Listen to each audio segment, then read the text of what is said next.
Ndininika igunya xa kuthethwa ngobuhle bendalo ze nimkhankanye, ningamoyikiseli.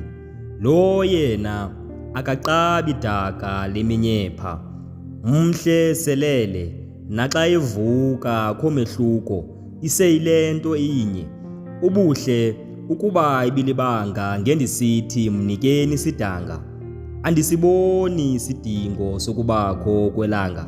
Kaloku wena uyinkanyiso ubuqu, uyinyibiba engaboniyo.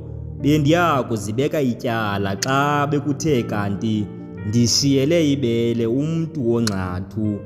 Ngakuwe umthathi akawuzalanga umlotha. Xa unongenela ukhuphiswano lonobuhle, ungankqenkqeza phambili okwentsimbi yokuqala kwaXhosa uxabisekile. nguGift Gab.